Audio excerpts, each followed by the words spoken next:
Hello, everybody, and welcome to my first ever March of the Machine draft. Thank you to Wizards of the Coast for the free preview account in the early access event so I could get this video recorded early, but without further ado, let's dive into the draft. I'm going to be going pick by pick and play by play, talking through all of my decisions so you'll know what to do when you draft and play with these cards yourself. If you are interested in a card by card type thing, or not card by card, in a overview of the format where I go through top commons, the archetype overviews, and things like that, I do have a draft guide already posted on my channel, which you will find linked in the description.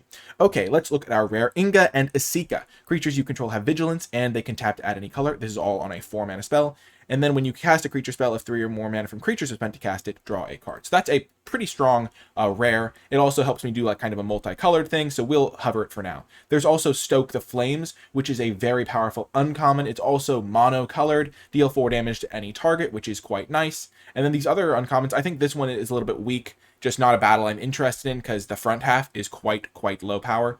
Captive Weird is quite nice. Economy of Whispered Hopes is also a great card. And then in the commons, I mean, Furia Judge of Valor is a very good card in the like extra slot. But I think I'll take the Inga and Esika and try to build around this. Or maybe take Stoke. I'll take Stoke the Flames, actually. Stoke the Flames, being one color, is really what pushes me over the edge there. Though I think Inga and Esika is quite a powerful card. And I wouldn't fault someone for taking it, but I think this card's just really strong and also one color. Okay, Tiller of Flesh, pretty reasonable card. Invasion of Olgrotha. You can kill something and gain 3 life, and then you can flip this. A little bit tricky to use, though. There's Marshal of Zalfir as a way to buff the Blue-White Knights strategy. Raffi. Pretty just good card overall. I like this guy. I can just put him into like any red deck. There's also Hangar Scrounger. I'm trying to think about whether or not I want to follow this up with another red card or dip into another color. Dipping into another color, Cosmic Hunger is a very good common because it can just kill whatever I want or damage a battle. So I think this is the best card to take. Invasion of Olgrotha is nice, but it is a bit expensive, and it's a little bit hard to flip because you have to attack it for 5 damage. So I think Cosmic Hunger is a bit better. And again, I don't really want to dive too deep into like super colorful cards like blue-white cards at this point in the draft. There's not a huge signal point. There's a few red cards, but I think that Cosmic Hunger is enough better that it's worth taking, dipping into a second color. Okay, Agar the Freezing Flame is actually a fantastic card with Stoke the Flames. So this deals 4 damage. This cares if you deal excess damage, then you'll draw a card. So that's very good. There's also Rampaging Geoderm, which is also just unbelievably good. If you have a red-green deck, you just attack and then put a counter on your creature, and it's like a 4/4 trample haste at uncommon. So even though like this card's like got fancy artwork, it's definitely worth considering this card, and especially because I already have a red card and a green card. It's also worth noting that there's another Cosmic Hunger in the pack, which I think is kind of a nice sign for maybe green, and we don't see any red commons in the pack other than this Karsith Depth card, but it's only 2 picks in. So I think Rampaging Geoderm is going to be my pick because it'll let me play all of my cards, and all of my cards are quite good, and I can just maybe get some battles to synergize later. This card's pretty solid. Kill a creature. Cosmic Hunger number 2 would be a consideration, but I think this card's just enough more powerful that it's worth taking. Sunder the Gateway, the card from my draft guide that got talked about a lot. It can't kill battles, but it can do quite a few other good things, so still a nice card. Okay, Invasion of Vrine, very nice card. I really like how they're doing this interface, by the way, where it flips the card automatically for you when you hover over it, and it kind of shows the vertical formatting of the card. I wonder if they could have just vertically formatted the cards, but I guess they wanted them to look cool when they were in play, because this is way easier to read. This card's quite powerful. Gives you a nice little bit of card advantage, and then it can copy your spells. Maybe you're allowed to splash in this red-green deck. I don't know how likely that is. This can destroy artifacts, battles, creatures with flying, so probably quite a few things of relevance. There's a red 2-drop. There is a red 3-drop that's pretty reasonable, makes a 4/1 potential attacker if you have a creature in play. There's also Vanquish the Weak. This card can really hose certain strategies, so a lot to consider here. I'm tempted by just taking another red card. I think this card's really strong, but I kind of am just in a red-green mode right now. I guess I'll take the Invasion of Rhine, though. I think it's the most powerful card in the pack, and also I could end up a red-blue because we did see that Agar that we took the Geoderm over. So I think it's worth speculating on versus like trying to get too deep into one color. Into the Fire is nice, I think, in this strategy because dealing 2 damage to each creature, planeswalker, and battle can help me flip battles. And it can also potentially, like, my creatures can be out of range of this because I might have like big things like geoderms or things like that. So I'm tempted by the Into the Fire. There's also Wary Thespian as just like a really nice 2-drop that can attack really hard, and when it dies, it gives me some filtering. In white, we're seeing more Sunder the Gateways, which I think is just a really nice card. Fits in nicely with a lot of strategies. It fits with +1/+1 counter strategies, Phyrexian strategies, transform, like decks that have some transform synergies. This card's reasonable. This card's pretty solid. I think it's between the Wary Thespian and the Into the Fire, and I think I'm actually going to lock up Wary Thespian. Get myself a 2-drop, just because I don't really have 2-drops quite yet, and Wary Thespian plays well with Cosmic Hunger as well. Zadra, cast an instant sorcery that only targets Zadra, so it does not work with Cosmic Hunger, but it does work with, like, if I'm using like some like combat tricks or something like that, which can be well relevant. There is Storm the Seed Core, which lets you put 4 counters onto your creatures and gives your creatures vigilance and trample, which can let them hit pretty hard. Aetherblade Agent, quite nice as well, as a 2-drop that can flip into like kind of a real threat. Thrashing Frontliner, I think, is probably going to be my pick. It just fits so well into this like idea of playing early creatures and then using them to attack battles. Chomping Kavu can't be blocked by creatures power 2 or less. This is a really good card. Like 4 mana 4/4 that's hard to block is pretty nice. And you can also use the backup ability on something else. But I'll just get the 2-drop. And then I'll focus on getting the battles a little bit later. Hopefully. Hopefully. Okay, so this is a really interesting opportunity. Because there's Invasion of Urgamon, which is perfect for this red-green battles strategy as an early battle I can play to start attacking. But there's also Ravenous Sailback, which can be a pretty nice 5-drop as well. I think I am going to take the battle, partially because I want to see how it plays out and how much synergy I can build with this type of card. And yeah, I think that's going to be my pick. The Ravenous Sailback, in my head, I've definitely at times read battles as being like an enchantment, kind of like how sagas are like an enchantment with this cool type, but they are not. So this can't like kill battles. There are artifacts and enchantments, and this is still a good card, but I think just getting a battle for my deck when a lot of my cards care about attacking battles and things like that is super important. This is what I was saying, by the way, about blue potentially being open. This card can be pretty good in certain contexts, I think, where you just like use this to like draw a bunch of cards after you flood the board with your cheap creatures. There's also this card, which can be reasonable, but also seeing some red and green is really encouraging. I think Wary Thespian is the best here because it just gives me some card selection when it comes into play or dies. It's got 3 power for my Cosmic Hunger. It attacks really hard for like flipping these battles, and overall really happy to see another good 2-drop. If we look at my curve, you'll notice I've got a lot of good 2-drops, and then I've got some 4-drops up here, and I'm overall really happy with the direction we've gone. I think the Rampaging Geoderm has been a really good pick for us. This card could also be nice. This card, Burning Sun's Fury, you can like buff up your creatures, which helps them push through damage and maybe flip battles or give them haste and stuff like that. So this is something to consider. There's a couple of good black cards. I think this card's quite nice. Just a really rock solid card. Atrax's Fall could also be the sort of thing where you like want a copy in every deck or something. And this thing could be helping if I'm trying to splash a battle or something. I think I'll take the Atrax's Fall and maybe main deck 1 copy of that over the Burning Sun's Fury. And now we get a Shatter the Source, a card that I do want to try out. It looks like we're going to have a fairly straightforward red-green deck here. Being able to kill battles, because you can deal damage to them, kill creatures, kill artifacts. Pretty nice. Kite Sail could also be good for helping push through damage, but you really only want like 1 of that sort of effect. So we've just kind of identified the open lane. Karsus Depth Guard, probably not something we're interested in, but we'll just take it so we don't send the person next to us red signals. Stasis Field is like a kind of blue removal spell. Some decent black cards we're seeing, but I think we've definitely like picked our direction. And we end up with a very good version right now. One of the things with an aggressive deck when you're building it is you want to make sure you have at least like 6 2-drops in it. And so the fact that we already have 3 pretty reasonable 2-drops. Okay, I did get this card, another copy, so maybe we'll see how many we can play. This is another combat trick of sorts, but it's not as good for us because like our creatures are already pretty big, so like it doesn't buff them that much. So I'll just see another Atrax's Fall maybe. But yeah, as I was saying, we already have 1, 2, 3 good 2-drops. Wow, Late Sunder the Gateway. I think people might be sleeping on this card. You can kill artifacts and still get a 2/2, or enchantments and still get a 2/2, and then you could just make a 2-mana 2/2 that comes in with 2+1/+1 counters for stuff. So I think that card's pretty good. Ooh, Late Chomping Kavu. This is really great for us because we can like, if we get enough cards like that, we can use Karsus Depth Guard effectively. The fact that the battles are uncommons means I am going to have to prioritize them, I think. There is one in every pack. So that's good to know. Okay, so let's look at these cards in more detail. Nahiri Warcrafting is probably going to be the card I take. It's just a really effective removal spell that can even get me some card advantage. And my deck doesn't have that much removal. I have one Cosmic Hunger, one Stoke the Flames, and one Shadow the Source. So I guess I have 3 removal spells, but this one's still nice. You can deal 5 damage. If you deal excess damage, you can like play an extra land from your deck or something like that, which is just nice for 3 mana. Herbology Instructor can also be pretty nice as just an early drop that can help flip later. I think the next closest card, though, is this Thrashing Frontliner.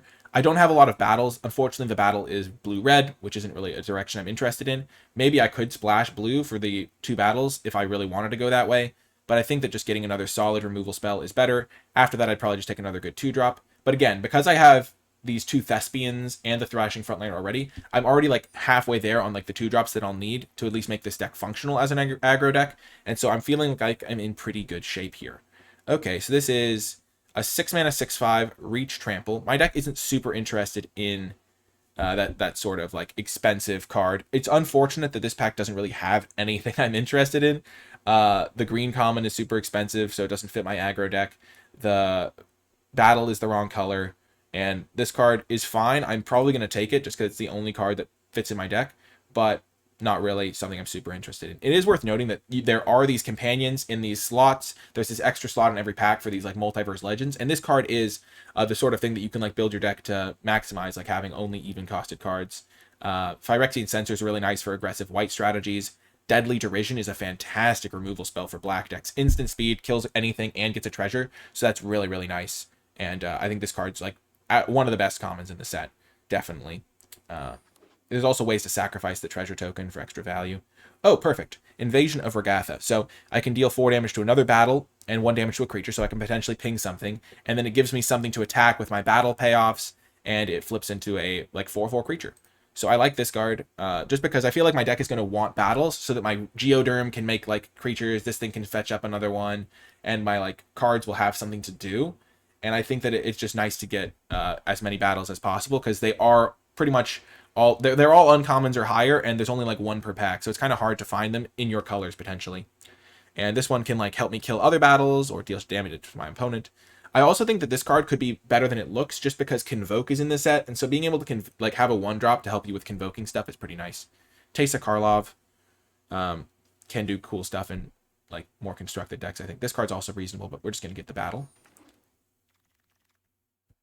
Okay, Rada Coalition Warlord. It becomes tapped. Another creature gets +X/+X or X. So it can give my creatures +2/+2 essentially.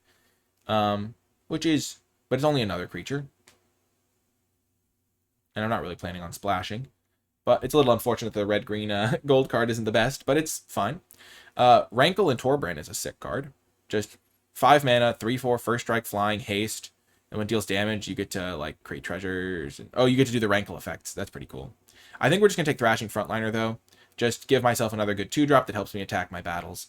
I think Rada's nice, but I'd rather just get another 2-mana 2/2 at this point in my build. I don't really need 4-drops, I don't think. I've already got a couple. Yeah, I've got some pretty good ones. I think Chomping Kafu might be better than Rada. Okie doke. Now this is the sort of battle that I'm like, man, if I am going to splash for something, this is the sort of card that could be pretty good. Because it just buffs all of your creatures, and if you flip it, it just continues to buff your creatures. What else is even in this pack for me? There's Jury, Master of Review. Sack a permanent, put a counter on Jury. When it dies, deal damage equal to power. That's interesting, but it's not my color, really. There's the Placid Rottentail, so a cheap 1-drop to maybe get early. What's this do? Oh, well, that's interesting. I'll have to think about this. I don't think I want to splash in my aggressive deck. This card's also kind of hard to use, but could be a nice late-game insurance engine. Or I could just take the Rottentail. I think I might try the rare. We'll see. Okay, and now I will take the Cosmic Hunter. I don't think I can use this. Spells you cast have Cascade. This is a 2-mana 2/2 that could buff itself, so another nice 2-drop. There's Ravenous Sailback, which is also a great card. Or just a solid card, at least. If you can kill an artifact or enchantment, it's really nice. And there are a decent number of artifacts, because I believe that the Incubate tokens are artifacts. I should probably just have that memorized. Let's see. Yeah, it's an artifact. So that's really nice. You'll be able to kill artifacts. But the incubate tokens often come attached to some effect, so that it's not like necessarily like game ending. Okay, there is a key scrap chomper, which can let me sack things to draw cards, or I could take a placid rotten tail, or I could have like taken the white card and then potentially tried to splash it with sands. The reason I don't really care about that is because when you're playing a very heavy red-green deck, you just want to be able to play all of your 2-drops on curve. My main decision here is between which 1-drop. I'd rather have a 1/1 Vigilance that can buff my creatures with 2 counters, or a 1/1 that can like do that. I think I'd rather have the green card, especially because if I do want to play Tribute, I'd rather bias my deck towards green. And it just seems a little bit better. Furnace Rain's interesting. Another Blossoming Sands. Kite Sail is interesting. Errant and Giada. This card's just pretty good. 3 mana, 2/3 flash that can like let you cast flyers from the top of your deck. There's also this guy, which can transform into a 7/5 Menace. Maybe I want to try this guy. Seems decent. Just hits pretty hard. Okay, now we're seeing what wheels. Dina Soul Steeper is just a good card. Yeah. But we're not playing any of these. I think this card's really good too. Like mill 3, and then you can return 2 creatures. Just a nice card. Sure, we'll get this guy. Timberland Ancient. Seed of Hope. Sure, we'll take it. I don't think this card's very good. I think it's the sort of card that looks like it does more than it actually does. Our deck is looking very functional, though. We've got some cool stuff. We might try the Tribute to the World Tree. Jeez, the person's crying. That's so sad. So we have 2. And then, oh, nice. We wheeled Rada. So we can still use that, potentially. This card's also neat if we were able to splash, but I don't think we want to splash in this deck.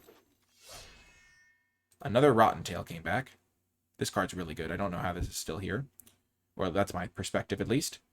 We already have one of these. We'll just keep taking Rotten Tails. Oh, another Rotten Tail. Actually, we'll take the 2-drop. I think the 2-drop is just way better. We already have 2 Rotten Tails. But if we do bias towards green enough, we can play this Tribute. Ooh, an Invasion. Search for a non-human creature with mana value extra less and put it onto the battlefield. And then it flips into an 8/8. Oh my gosh. Zalortha? This is sick. This is just going to be cool. I'm just down to try this. I mean, it just gives us something cool to do. We can search for our Rampaging Geoderm and then attack this immediately for 4 if we get up to 6 mana, and then get really close to like flipping it immediately, which is really cool. There's this card, which is neat, good for attacking battles with Convoke, but a lot of our cards just want to be attacking. This card's neat because it can like ping battles. But we're just going to take this rare battle, which is really cool. We can even help search it up with the Invasion of Urgamon flip side. And so we can just snowball our advantage. Invasion of Ikoria. What a card. Ooh, Invasion of Kaldheim. Just another battle. Kind of an interesting one. I don't know if we want it, but this pack does seem a little bit weak for us. Actually, never mind. There's Volcanic Spite.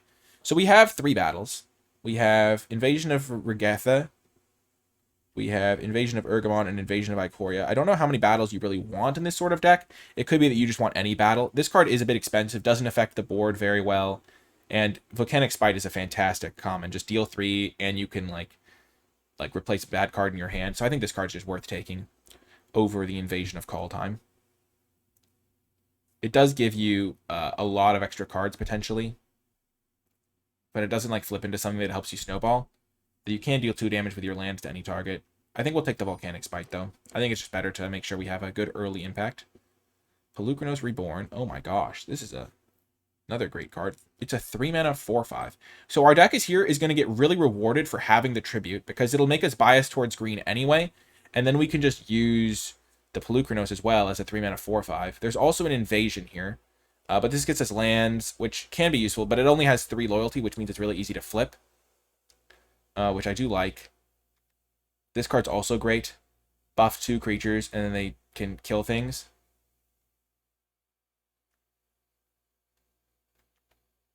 I think I'm going to take the Pelucranos. I think it's worth trying. This card's really good, though, and this land would be pretty nice for me as well. Another Invasion of Regatha. I think we'll take that. Lithomantic Barrage is a nice sideboard option. Shanna. Keep in mind, this is my first draft, so there are some cards that I just kind of want to try. Like, how many times am I going to have a deck that could potentially play Pelucranos and Tribute? All these cool cards. We're going to get another battle here, which is nice for us. Our deck is quite aggressive. We're going to try to slant our mana base towards green. Hopefully that red-green dual land wheels. I don't have high hopes, though. Coming in hot. Another green card. Not really a ton for us here. We could take the Halo Hopper, but I don't think we really want that. This card's really good. I kind of just want to take this because it's really annoying to play against. Not that I'm really likely to play against anyone in this pod, but like, I'm not playing Coming in Hot. I'm not playing another Atraxis Fall. And Breeding Champion's a really good blue card.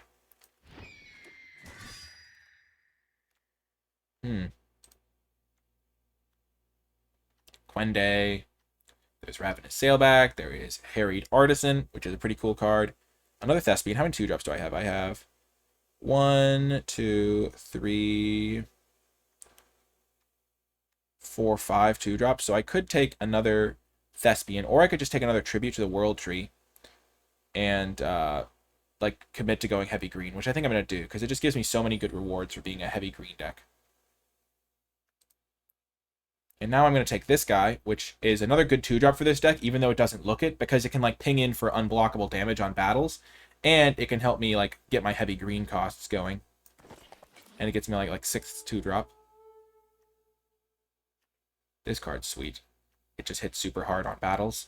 So I can play this and then attack, and then it'll get double power attacking my battles, so it'll be always able to finish them off, like even something Invasion of Ikoria or Invasion of Urgamon. I think it's better than like Fertilid's Favor.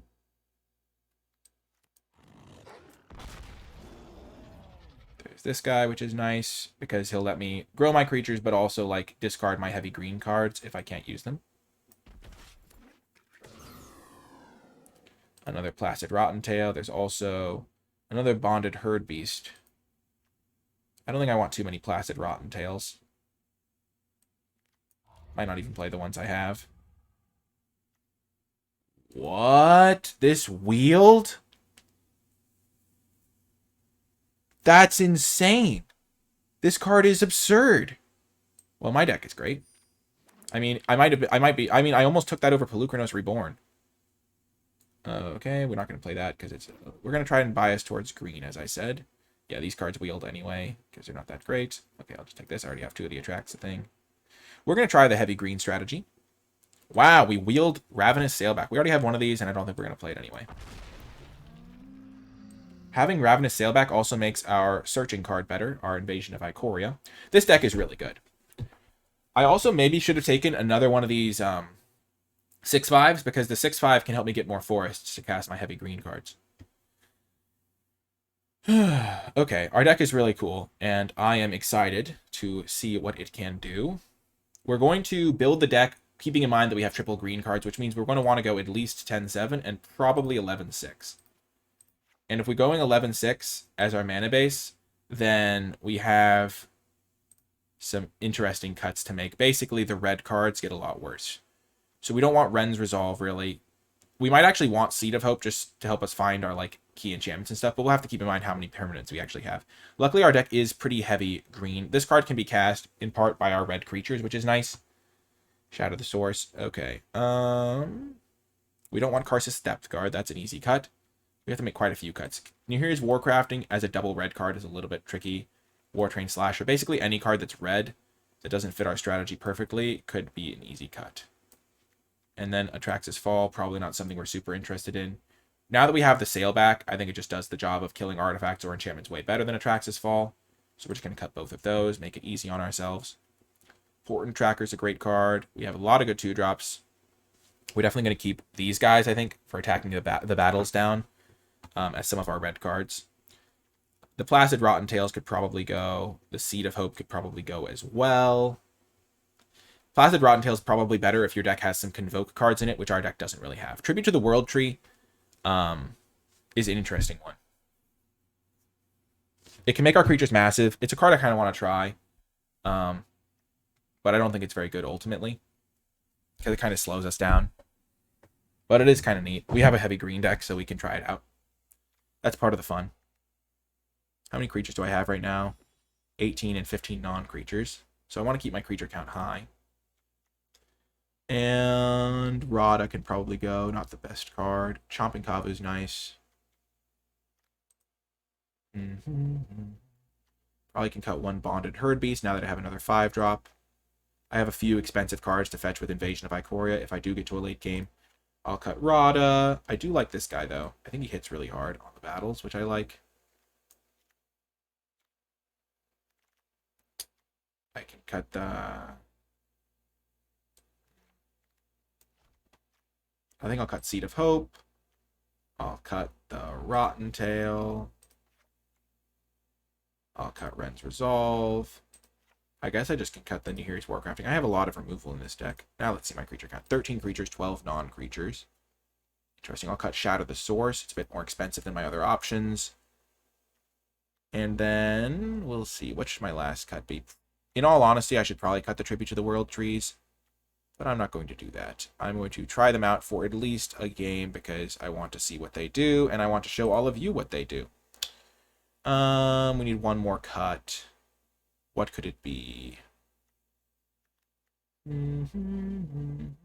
I could cut Stoke the Flames. I don't have that many red creatures and it's double red. It's such a good card, though. Deal 4 damage to anything. So is this card, though, to be fair. This is like deal 5 to anything. For less mana.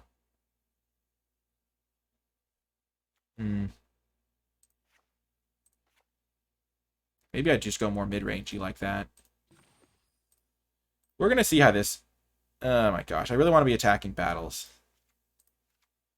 They attack as 3/3 Tramplers, and they're only 2 mana. We're going to try this build with Tribute to the World Tree, and then we're definitely going to switch it up, I think.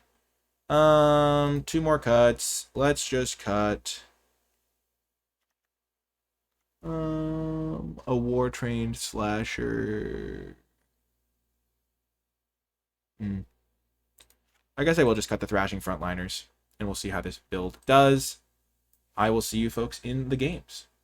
If you have been enjoying my channel and my videos and would like to contribute towards the success of my content going forward, you can become a patron at patreon.com/NicolaiBolas. Patreon is a way for viewers to support the creators who they enjoy and gain access to some unique rewards in the process. So if you become a NicolaiBolas patron, you'll gain access to my card-by-card tier list for March of the Machine with my thoughts on every single card in the set as an extra bonus resource. And you can also gain access to drafts with me and things of that nature. There's a host of cool rewards over at the Patreon, but above all, the funds go towards helping the channel grow and thrive. And so for a couple bucks, you can gain access to some extra stuff and also help the channel succeed. I'd like to give a special shout out to those who support the channel at the credits level. It really does make a big difference. And without further ado, let's get to the games. Welcome to round 1. We have a keeper. We're going to be playing 5 games with this deck just to maximize the number of drafts I can get in the early access event, because going the full distance would take a while. Okay, so they're playing blue-white. I will deploy my creature. That gives me the option to stoke the flame something next turn. Nice. No blocks. I can Volcanic Spite that now. I do want to bias towards playing this, but I will keep open the option of stoking the flames, I think. Next turn I can play this, or I can just... The longer I save this, the better it is for me, honestly. So I think this turn I'm going to stoke the flames on something. Probably the Alabaster Host Sanctifier, if I had to guess.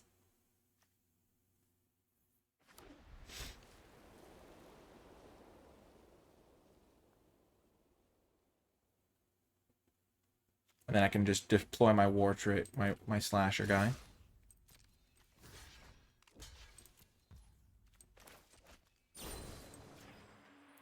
I've definitely embraced more of a mid-range approach here.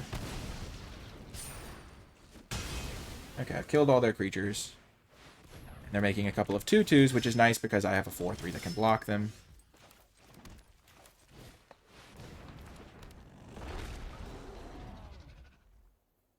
And I have 2 of my forests that I need to get my triple green stuff going.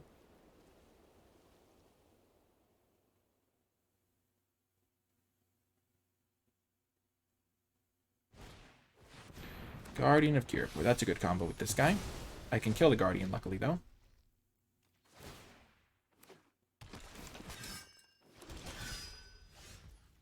Okay, I will get rid of that forest.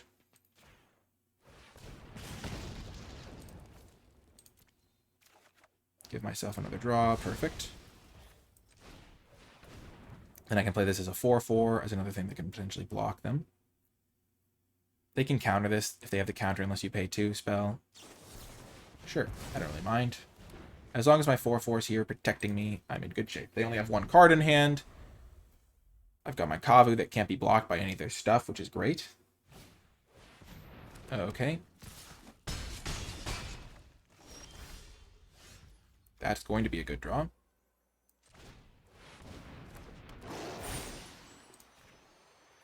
Because they'll just kill this enchantment and free up my guy again. So now I'm regretting getting rid of that land to some degree.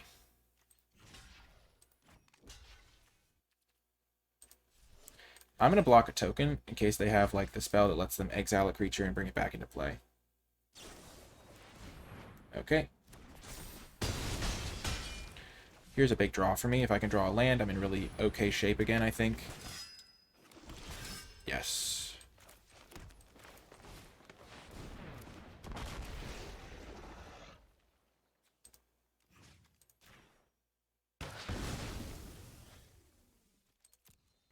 So I haven't played any battles yet. So maybe the battle cards, like the 2-drops, aren't going to be as effective. And I just have to like rely on like having some big guys out that can attack the battles down.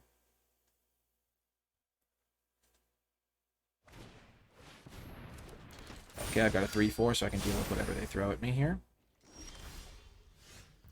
See, that's a tempting card to play.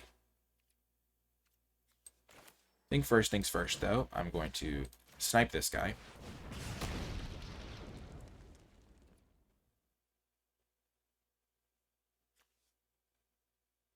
Yeah, I'm still going to get rid of this thing, because then I can take out one of their other things. Better than getting a land to play the Tribute, which doesn't affect the board. I can just play Tribute next turn. I'm still at 7 life, so I still just want to be careful. Okay. They can flip that.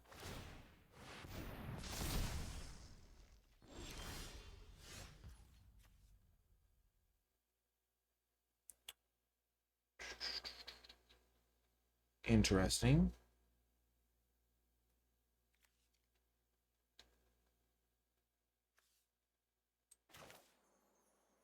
I'm going to play this. I think it just gives me a good opportunity. This thing can attack me. I can block it with my War-Trained Slasher if they do attack me with it, and it'll trade.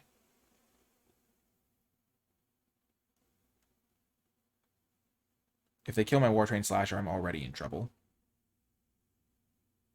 But this gives me a chance to start taking over, potentially.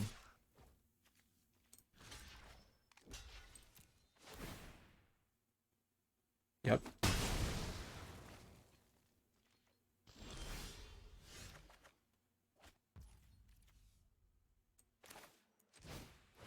And now I'll start cycling through my deck a little bit.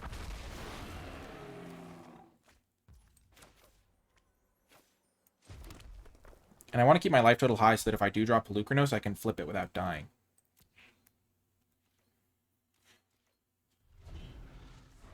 So this has 5. So I can deal 4 to one of another battle if I draw one. A lot of the creatures I draw are going to be really good here.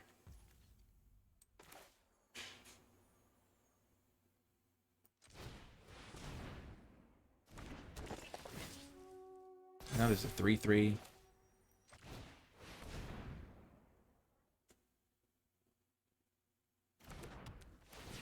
Okay, so that's how they're going to deploy it.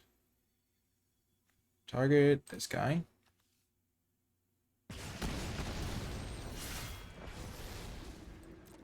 Combat.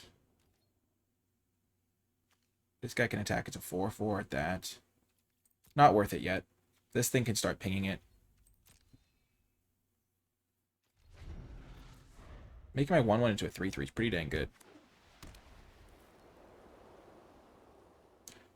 When I attack with this guy, I want to actually be able to threaten this thing flipping. I feel like they have something they can maybe do on my upkeep.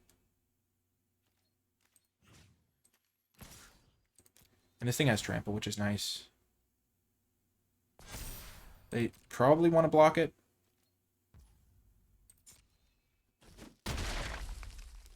So So this thing will come into play as a 4/4, which will draw me a card as well.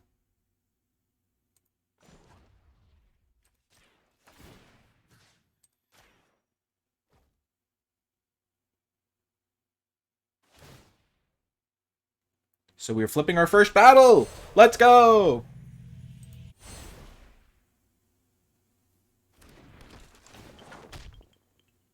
Nice. Okay. I think we're in okay shape here. Inga Runai, sure. Like, we just have this Tribute to the World tree in play, which is just going to make our life so easy. Every creature we draw is huge, or draws us a card.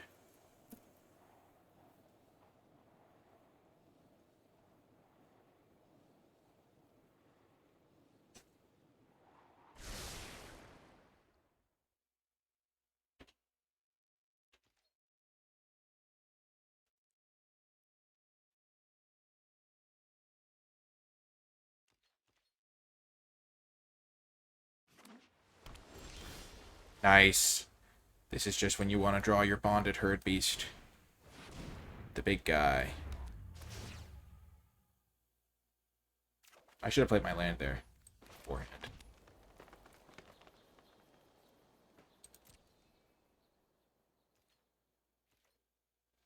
We have to be a little careful because we don't want them to draw 3 cards off of Inga just yet.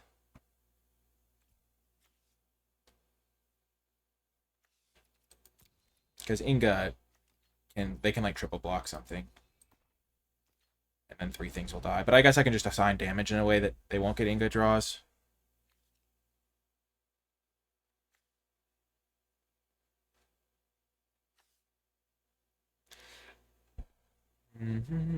So this will be a massive creature. Invasion of Rhine. Sure.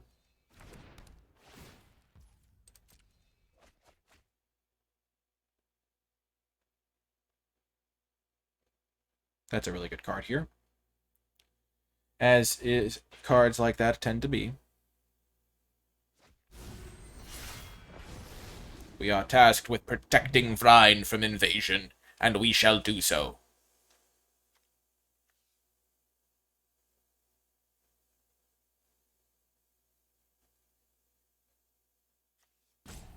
Our portent tracker is at the ready.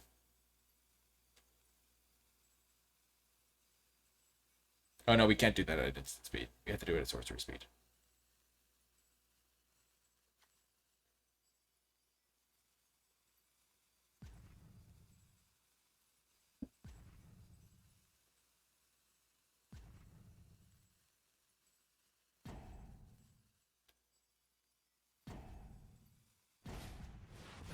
Ah, it's a flyer. Well, that's not good.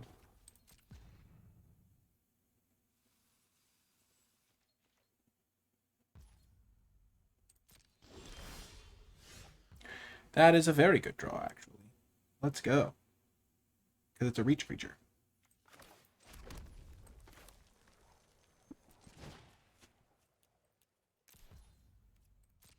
We already know what we're getting. We're getting the massive 6/5 guy.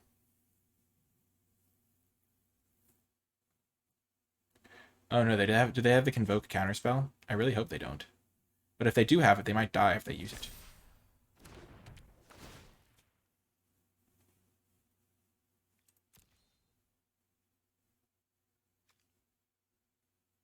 We could have gotten him, but I kind of want to just get the big guy instantly. Because he has... I guess I didn't realize Pelucranos had reach. And then we can... This thing also has reach.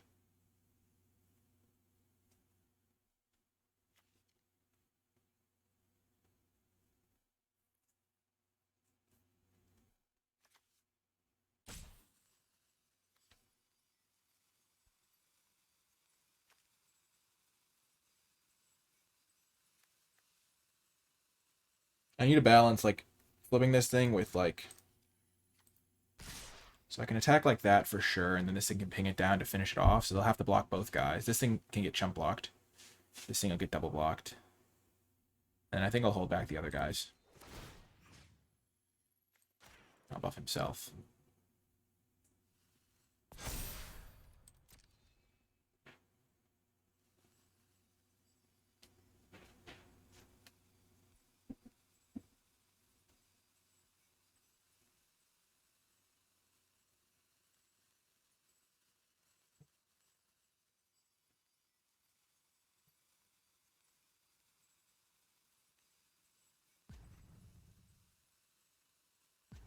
This is a crazy game.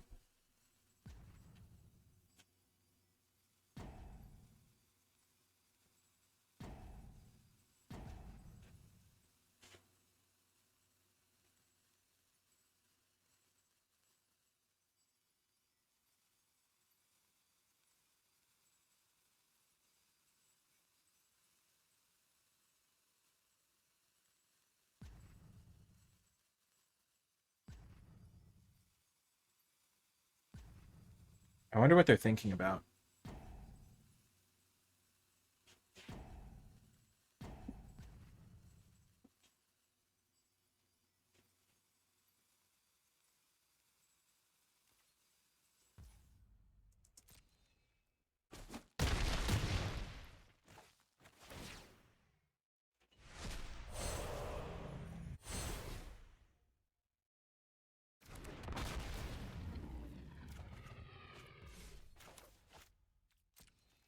Okay.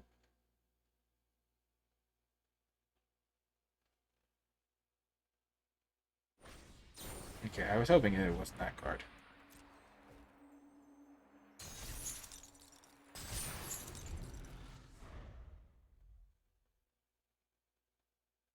But I think I can still win. All my creatures are non-human, right? So there's 3, 8, 11, 15. What's this? So if they don't kill my creatures, I win. Actually, no. Do they just have lethal? No, they're 1 point of damage off. No, this thing can flip. So it would be a 5 power.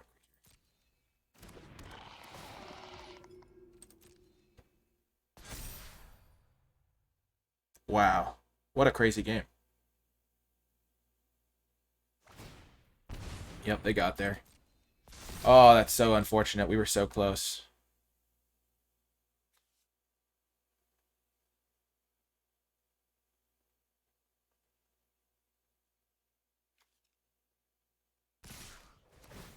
Wow, that was a crazy game. Yep.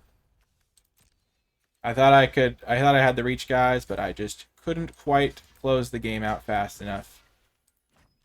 Good game, opponent, and we will scoop this one up, and I'll see you folks in the next round.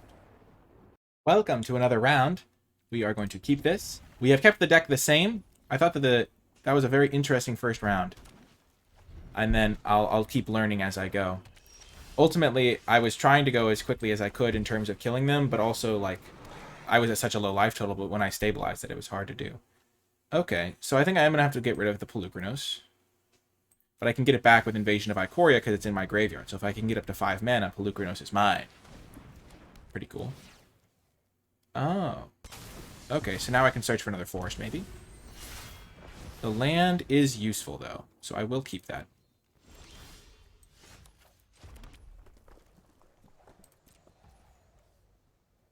I don't want to kill the battle I'm protecting.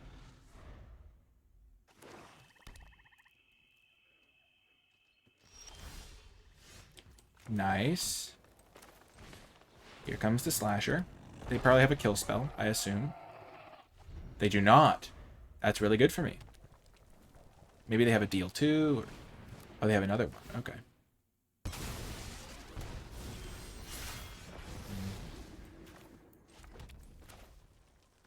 Search your library and or graveyard. This is very good for me.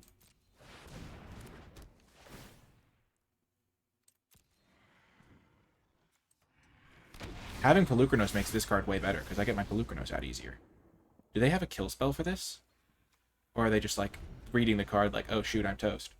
Because if I draw a land here and flip this and then get my Ikoria battle down. Oh my gosh, what is happening? Who was this person drafting with? Oh, this is not ideal.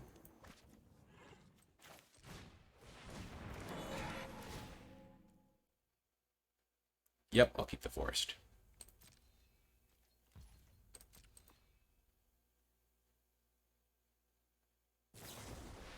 Okay. Let's just say that they can cool it on the removals, bud. Okay. Luckily, I have Tribute to the World Tree, which is going to absolutely eviscerate them. Like, I'm just going to be playing my creatures, and they're just going to be, like, they're going to have to kill everything I play. Okay, this card's pretty good. I just have to keep their creatures from play as well. No, I can't kill Timrat.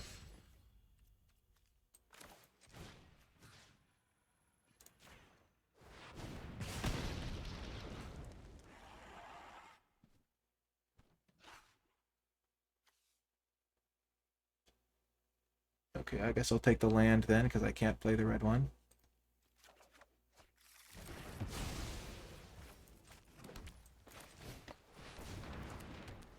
Okay. This could go very badly for me if they start flipping these. Oh, gosh, come on. Come on, deck. Oh, no.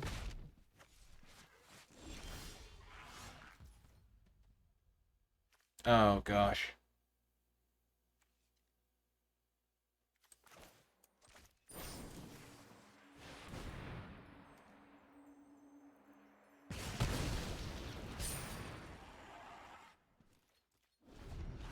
This is not good.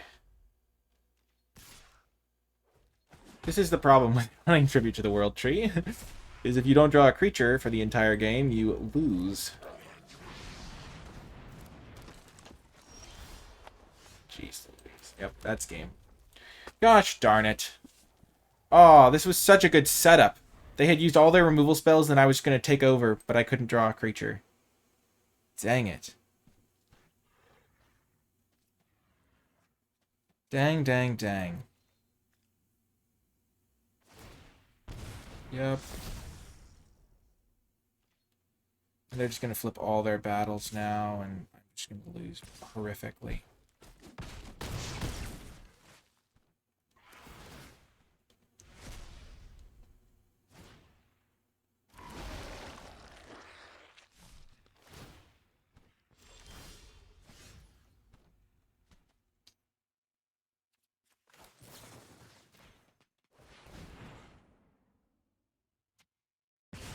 I think I actually have to get rid of this just so I can try to find a creature. Oh my gosh. I'm tilted as heck. My goodness. I'm so frustrated. This is such a sad way to lose. I mean, it is the downside of playing Tribute to the World Tree, but... Gosh.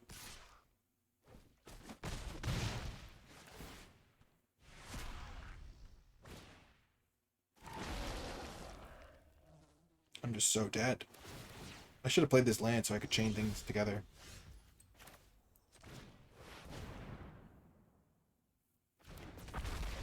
It's probably too late at this point. I needed to draw this guy, like... Literally just if I draw my first one, it's just so good for me. But... And then I get max punished for not playing my land last turn. I'm so bad. I was going to lose this anyway. Because they're just going to make a guy attack past this thing, essentially. Yep, okay. Next round. I'm super dead. Well, we'll try another round, and I'll see you folks there. Obviously not. Welcome to the third round. We're going to keep this hand.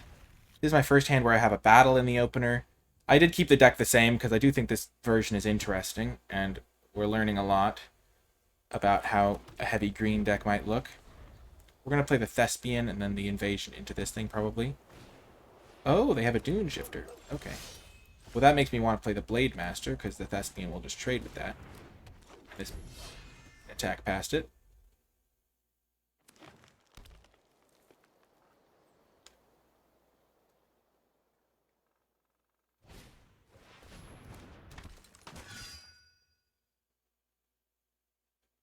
That's a good target for this. I'm going to play this guy so I can scry or surveil or whatever. A land is good. I would much rather have a forest in my 11 forest deck, but, you know, sometimes the mountain cometh.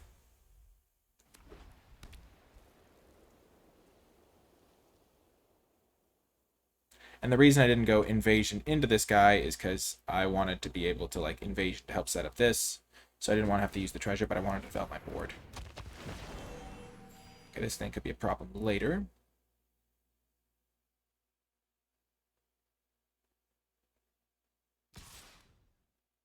I don't want to trade here, so I'll just take it. My creatures are going to be important to me. I'll try to get this thing down. I can use this to set up. Discard a card. Oh, shoot. I did not know that was an option. Okay, I didn't read this card. That's funny. I kind of like all my cards. I think I actually will get rid of the Bonded Herd Beast. Okay, that was a good decision. That worked out.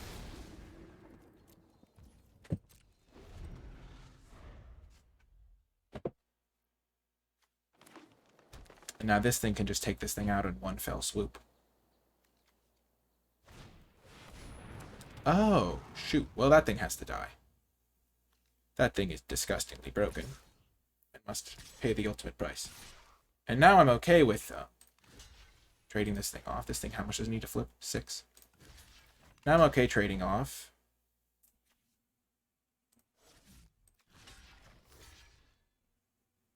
I'm surprised they attacked with this guy.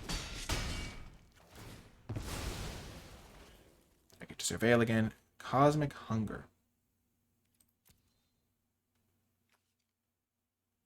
So I can deal 5 to them, look at the top card of my deck, and just, if it's a land, I can find it. I think this is good. Because I can do this now.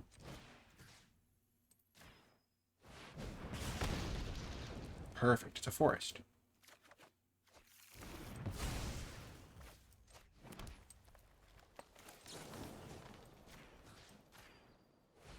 Kill their other creature.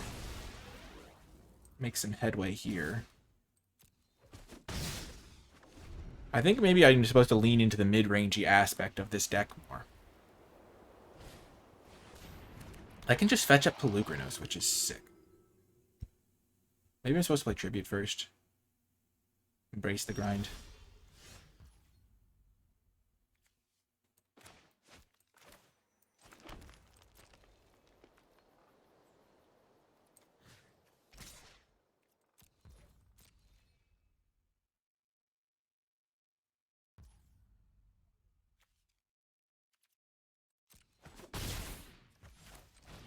I am going to do that.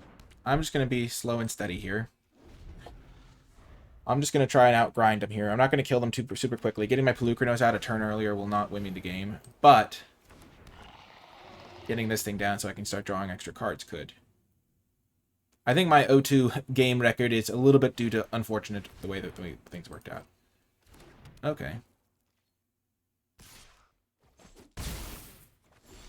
I am certainly tempted to get my X equals 5 guy that frees my dude from prison.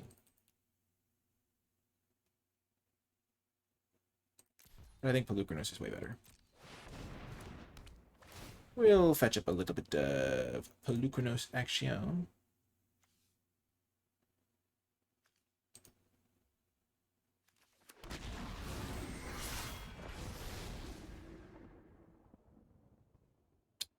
Oh, that was good.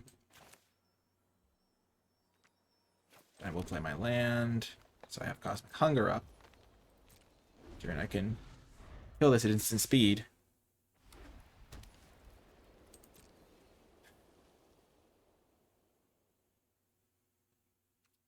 This thing flips into a Reach Lifelinker.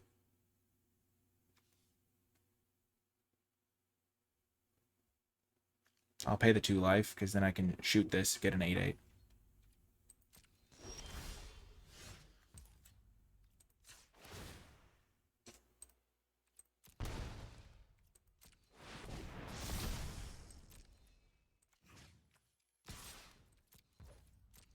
I'll make them jump block first.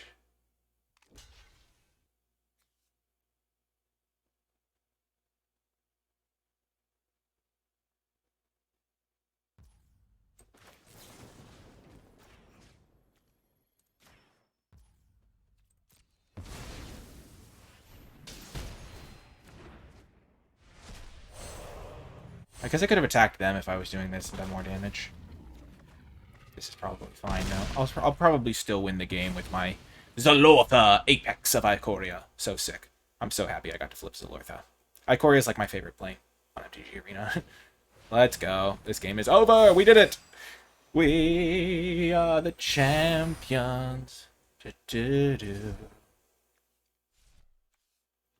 we will Zalortha till the end. Wow, this is the dream. I'm comboing off. Oh my gosh, it's so beautiful.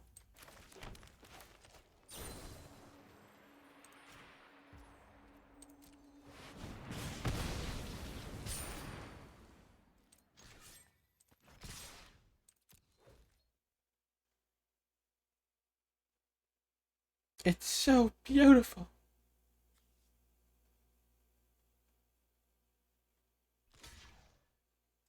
Okay. Now I'll kill their guy.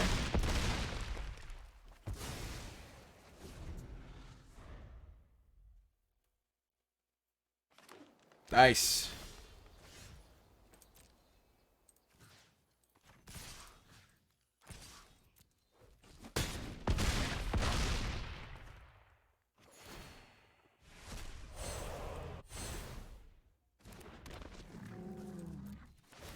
Bum, bum, bum.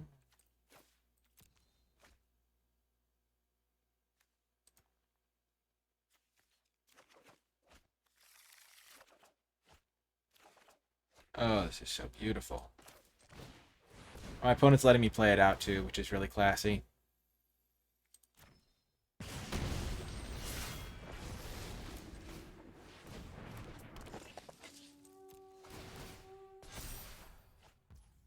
Oh, that's how that works. I did not know that would be how that worked. So it triggers one and then it checks the power again. Cool. Ah, the sword of once and future! Okay, I will end their suffering. All attack. All attack the battle!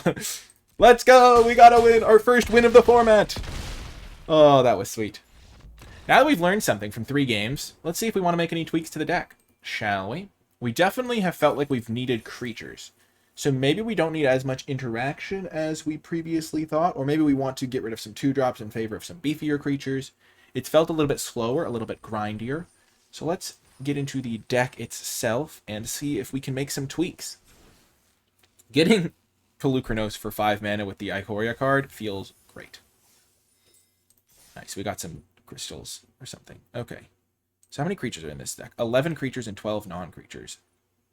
That feels low. So maybe we want to cut, like, Cosmic Hunger to some degree. Oh, we did cut these guys already. We didn't include them in the build at all. Interesting. Okay. I was like, man, we haven't drawn any of them. Stoke the Flames, maybe not necessary. Nahiri's Warcrafting has been solid, but maybe not necessary. So this is all of our removal spells. We have a lot of removal spells. Like, a lot of removal spells. Maybe we don't want these invasions as much. The invasions have not felt particularly necessary. Not these ones. I mean, I guess they're all called invasions, but the Regatha one has not felt insane. So we could, like, cut some of those in favor. Because not many of our cards care about battles specifically. Really, only this card cares about attacking battles specifically. And then this thing's, like, good with them. So let's try shaving down on some of our, like, non-creatures so we can maximize our creature counts a little bit better. Like, add in one of these guys. Add in, like, this guy, maybe. As, like, a couple of, like, extra attackers and stuff. And then that maybe makes our deck a little bit more functional. Because now we have 13 creatures. I think we still want some more, though. We could add in the bunnies. We could add in these guys. I think I'll add in... Yeah, I think we'll just try it like this. Like, just make that tweak where we cut 2 of the battles that are less impactful in favor of having 2 more creatures. Like, we have the extra 4 or 5 now, an extra 3-drop that can, like, help filter our draws even. And those 2 should make a big difference. Because what it's felt like in this format is, like, if you can have some creatures on the board, you can, like, attack the battles. Dealing damage to battles directly is also super useful. I think the Cosmic Hungers are the next card that can maybe go. I think the red removal spell that deals 3 is really, really, really good. And that's a card that we don't really want to mess with. But the other removal spells, the tandem one is really good if we can have some creatures in play. So getting more creatures feels good. The 2-drop creatures feel less necessary. But we'll have to just keep checking in over and over. We'll see how it feels when we draw these cards. Okay, on the play. We can't keep this. It's so sad, because if we drew 1 land, we could maybe play Peluprinos, but we'll mulligan. This is much better. We will keep this and ditch the Bonded Herd Beast. Actually, maybe we ditch the Tandem. Maybe we ditch the Tribute. I'm going to get rid of the Herd Beast, because this card can be a nice little way to get back in the game. If we draw some forests. I just like having card advantage in our more mid-rangey style deck. And there's a lot of ways we can cast this with even just 2 forests, like getting a treasure or something, or the guy that taps to untap things, or whatevers. Oh, that was a good draw. That was a good one. This guy's felt really nice. Every time I've drawn him, I've been happy. We don't really want that. Sure, getting rid of a mountain feels bad, because it makes it harder to cast this, but if I cast this and then can't cast my other spells, I'm just going to lose. So digging closer to a forest feels necessary. Because if now I draw a forest, I'm really happy. Or a 3-drop. Though most of my 3-drops are pretty heavy green. Okay.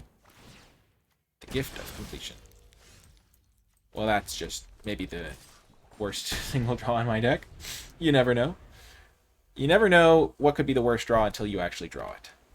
We'll say that much. Maybe this card's less necessary now that I have less battles, but I still think a 4/3 Menace is good. They're going to flip.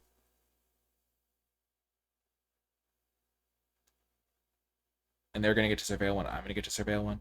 Hopefully I can draw a land so I can play this and then get to do the trade this guy off strategy. Oh, they're just hitting me, right? They don't have to trade. Booyah, let's go.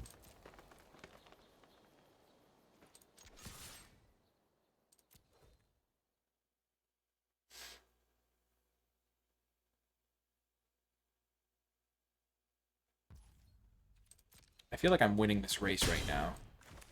Maybe I'm supposed to take it a little slower because I have these 2 tributes. But I also might be able to win without the tributes, depending on what I draw next.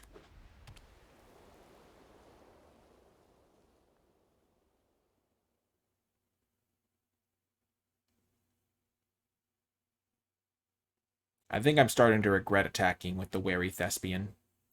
I'm hoping that they'll, like, hold back some guys, so with the 3 damage, I just kind of get it in for free, almost. Because, like, if I hold this guy back, they just attack me, and I have to trade. But if I, like, attack them, then they might be like, okay, I need to be able to double block this dude, so I won't attack. And that way I got in 3 damage at very low cost to myself. Or, yeah, basically no cost to myself then. Perfect. Okay, so now trading. I'm glad I didn't hold this guy back.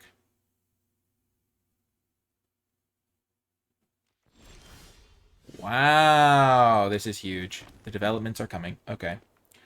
So this thing can technically block this, but I can just deal 9 damage to them. And since I don't have a follow-up creature yet, it feels worth it to do that.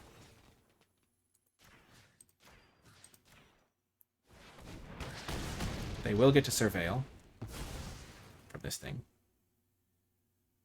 All attack. And now they're at a much lower life total.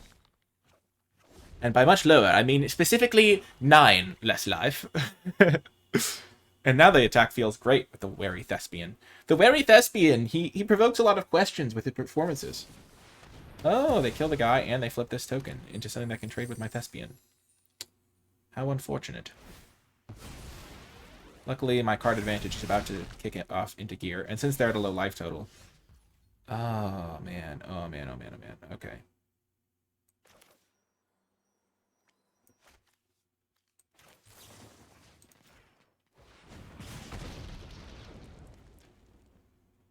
Do I ditch one of the world trees? I think... Maybe not. I don't think so. I think not. Because, like, I'm like 50% to draw a land with this guy, and getting rid of my, like, incredible late game engine. I could, I guess, draw a creature, but I feel like they're going to be able to, like, stabilize it too or something. This thing will help me find a creature to play, and they have, like, a lot of cards in hand to potentially, like, bring the game back from the brink here. And all their Phyrexians are better, and, yeah, they have, like, this thing, and...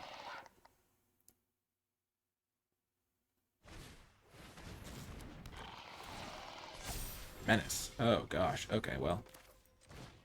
Luke Grenos. I will play the land. Attacks. This thing needs to die at some point. Pretty good.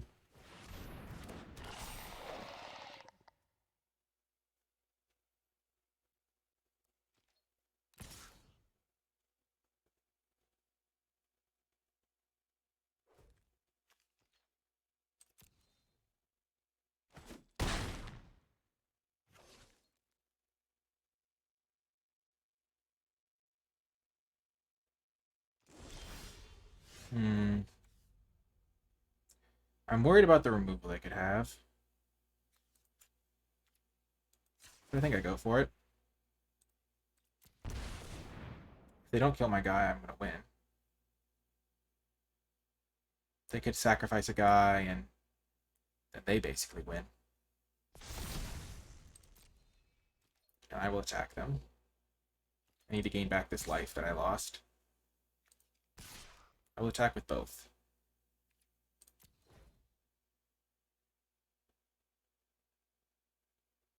Because this thing's going to die. Which means that if they block with this thing and then they jump, then this thing will die as well.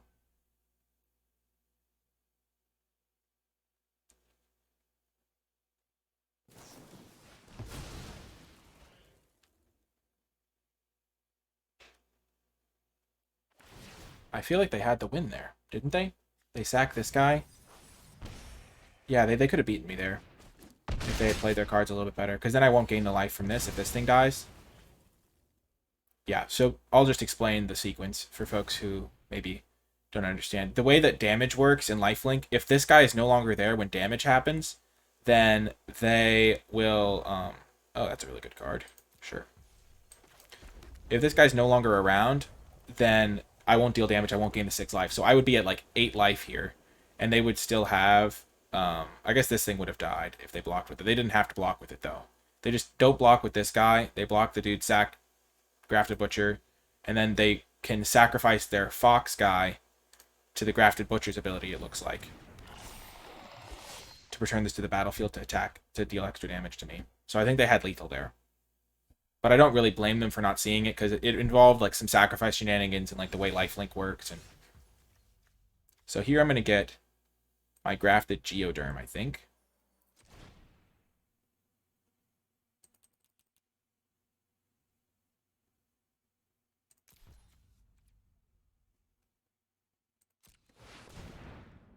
Give me a haste attacker.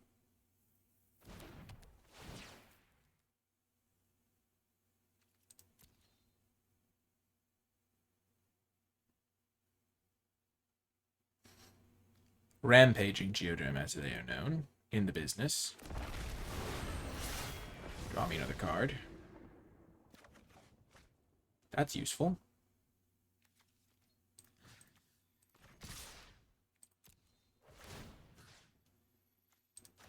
So I can give this thing +1/+1.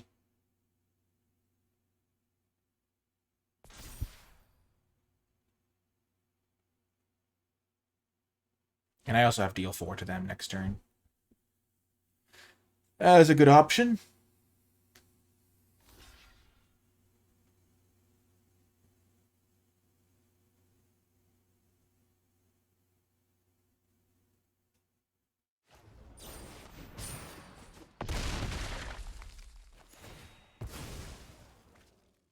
Nice. Oh, this thing's gonna die. Oh, no, it doesn't, because the thing effects go away at the same time. Looks like we got the win, and we're gonna be headed to the rubber match, because I said I was gonna play 5 rounds, and we're gonna have the final round. For all the marbles. Because we'll just deal 4 to them next turn. Ooh, marbles. And we will save them some effort. The Pelucranos combo. The Pelucranos has been pretty good for us, gotta be said.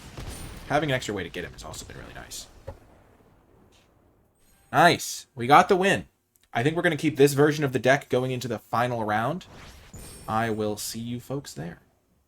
Welcome to the final round. We are 2-2, so hopefully we can end with a positive record in our first ever draft of the format. But regardless, there's been a lot of learning, a lot of cool experiences, and we've gotten to play with some awesome cards. And huge shout out once again to Wizards of the Coast for giving me this preview account. The first hand where we actually start with more forests than mountains, it feels like. I will just lead by curving out, and then play this maybe at some point.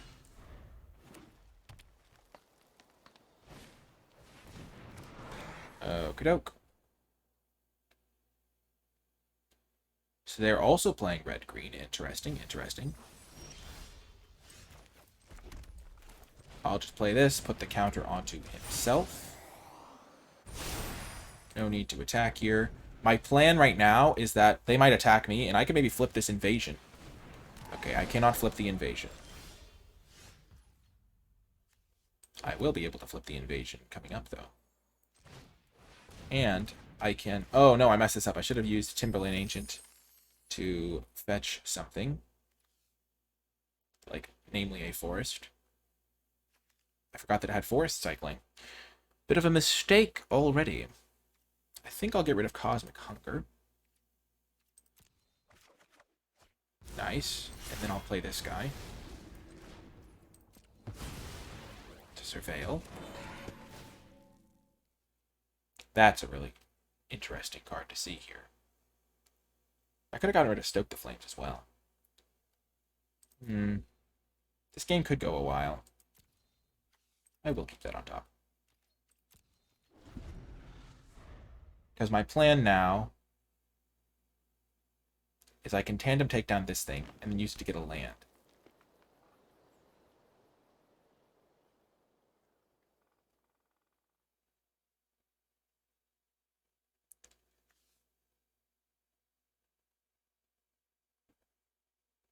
They hit a mana. Nice. Wait, why is it using... I'm just noticing. I was wondering why I wasn't using the cool new artworks. It's just using Phyrexia Holy One lands. Interesting. Okay.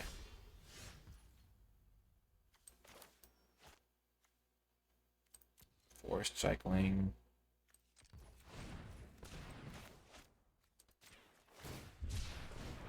I'm not in a huge rush here. I think I can outgrind them.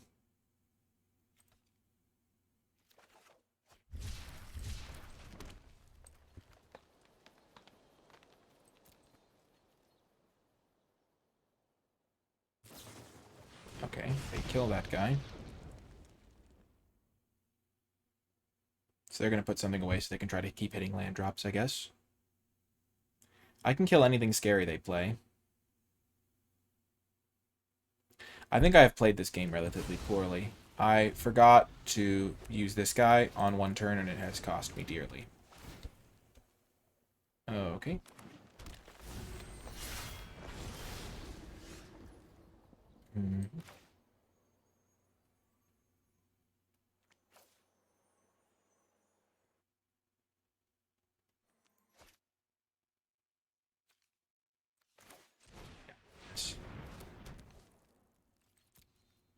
They're going to be able to flip this, I think. But I'm going to get a lot of card advantage from this thing making my guys better and drawing me cards.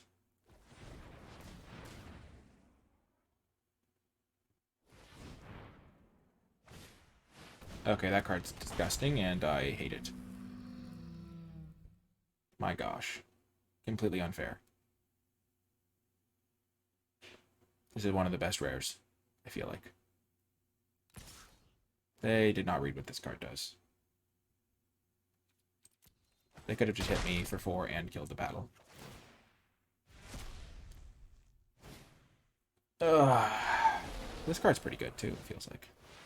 Geoderm, sure.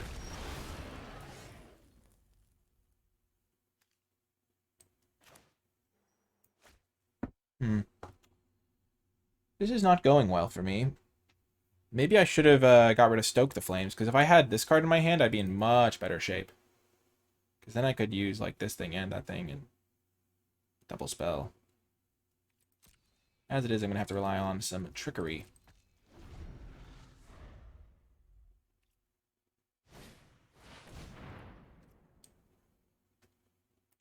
Sure.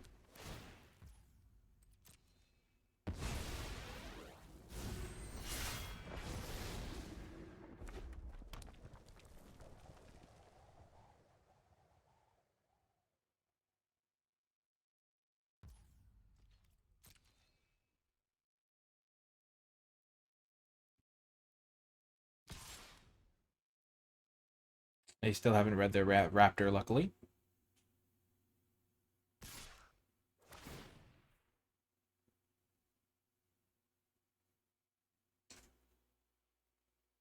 What? This thing doesn't have to attack for that to happen? Oh my gosh, that's absurd. Well.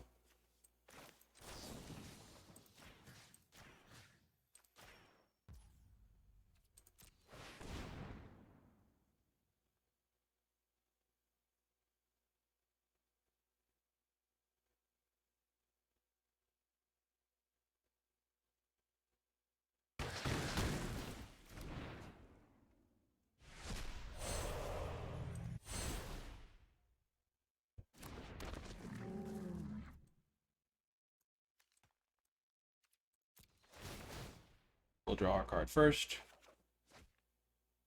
We would like to get rid of the tracker now.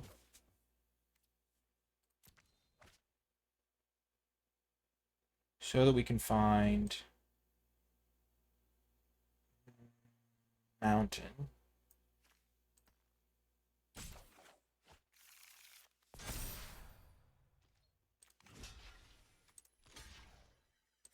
Block like that and like that.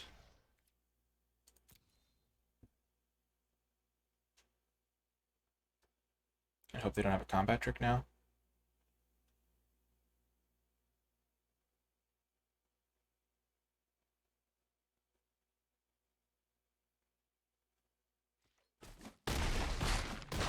Oh, they don't even kill the invasion. And I get to surveil. Let's go. I'll get rid of that.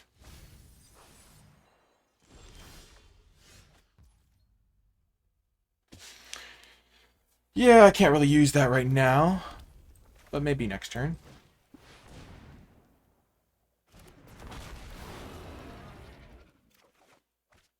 Yep, definitely next turn. Okay, I'm still at 22, which is huge. I'll get to use my cards. And this isn't super scary when they flip it. Okay, that's kind of scary. That's definitely problematic, let's say. Oh, gosh. Oh, gosh, no. The pain. Okay, they're trying to get rid of that thing. They get a counter. I will trade. This 6-5 is my real issue right now, but I think I'm going to be able to stabilize here because I have so many cards coming in.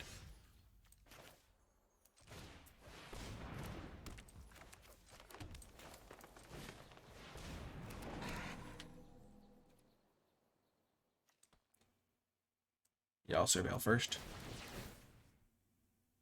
Definitely don't need that. Good work, surveil.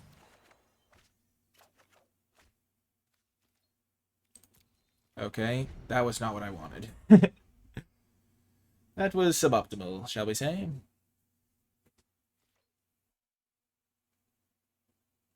I think I'm going to win this game, though. It looked crazy and really dire, but... Man, if they flip this thing, it's kind of bad for me. But I think they will flip it. I really need to do this so I can surveil that extra time.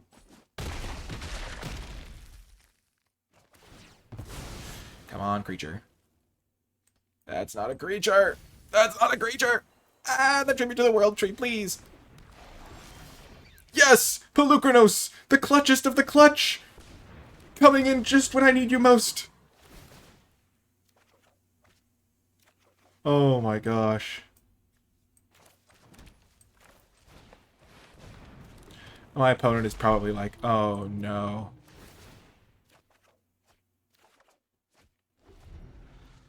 Oh my gosh. Now this might be a downside. Oh gosh, 2 Geoderms? Shoot.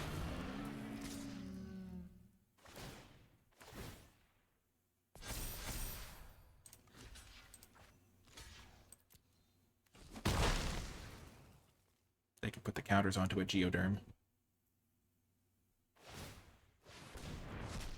Nope.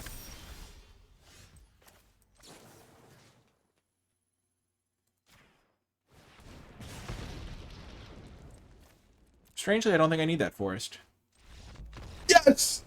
We have won the game! The epic comeback! We were in such dire straits, but the power of the World Tree and Pelucranos. Oh my gosh. That was sick. All three of our triple pipped green rares for the win. What a crazy match. We started off 0-2, but then we learned about the deck. We won another game, and then we made some changes, and we won the last two, so we ended up going 3-2 in this video. Once again, huge thanks to Wizards of the Coast for the early access account, so I could make this video early for all of you folks. Let's look at the deck. If you did enjoy this video, remember to hit that thumbs up button, subscribe for more videos, and comment below with your questions, thoughts, and feedback. And to let me know you made it all the way to the end of the video, leave hashtag triple green for the win. Because we had, or hashtag triple green, triple win, because we had 3 green pips in a lot of our cards, and we had 3 wins in our first run in the format, and also 3 wins in a row, so that feels even better, because it felt like we were kind of figuring it out and learning, and the first 2 rounds were honestly kind of close. We were very close to winning, so hashtag triple green, triple win to let me know you made it to the end of this video. Check out my draft guide for more insights into the format, and if you are interested in supporting my videos, you can do so at Patreon and gain access to my card-by-card tier list for the set, where I grade all the cards, so you can see my thoughts before your first events and things of that nature. I really had fun making this video. Let me know what you think about it, and I will talk to you next time. I hope you have a great day.